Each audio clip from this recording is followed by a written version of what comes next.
The boxing world is once again in a frenzy as talks for a rematch between Terence Crawford and Errol Spence Jr. are back on the table as of April 2025.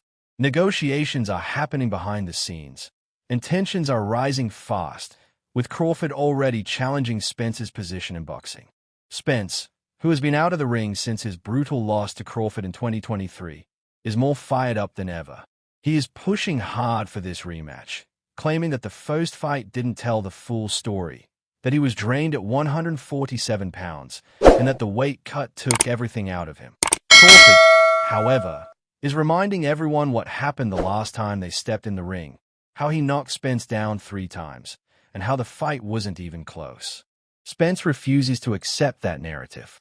He is still convinced that at 154 pounds, everything changes. Crawford, however, has stated there's going to be no change in the decision. The performance still is going to be the same, might be even a little bit better, so he might want to watch out before he activate the rematch clause.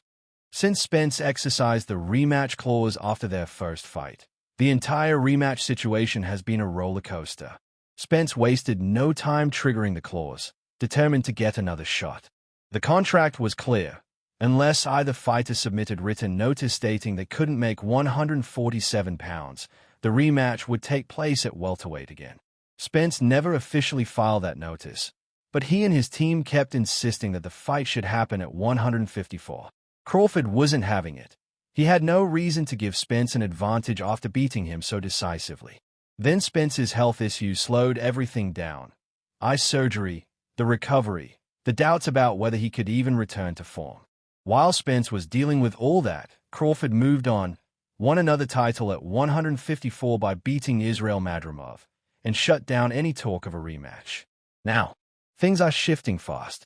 Crawford is no longer shutting the door completely, and Spence is ramping up the pressure, calling him out every chance he gets. Most fans are saying Spence deserves another shot, that the weight cut really did affect him, and that it wasn't the real Spence in the ring that night. Others are calling that an excuse, saying he got exposed, and a rematch would look the same no matter what weight class it happens in. Spence, though, is making this personal. He is openly accusing Crawford of ducking him, of trying to walk away from the contract, of acting like the fight never existed just because he got the upper hand the first time. Crawford, never one to let someone dictate the narrative, is firing right back. He is telling Spence he had his chance, that he got dominated, and that he didn't even look like he belonged in the ring with him. As both fighters make it clear that they are ready to go to war again, Spence, despite everything, is still confident. He is saying that Crawford has never fought him at full strength, that he wasn't himself in that first fight, and that he is going to prove everyone wrong. Crawford, on the other hand, is almost laughing at the idea that anything will be different. To him, Spence is always overrated. His style is too predictable, and if they got in the ring again, he would beat him even faster the second time. Crawford and Shakur Stevenson have always been tight, their bond built on years of respect, mentorship, and shared ambitions. But now their views on Errol Spence Jr.'s legacy are splitting them into opposite corners. Crawford, never one to sugarcoat his opinions, has ignited a firestorm by outright dismissing Spence's Hall of Fame credentials. Meanwhile, Stevenson, one of the sport's brightest young champions, isn't having it. Crawford set this controversy in motion during an appearance on the Pound for Pound podcast with Kamaru Usman and Henry Cejudo. He didn't hesitate when the topic of Spence's legacy came up. In his view, Spence doesn't make the cut. His reasoning, Spence only fought in one division.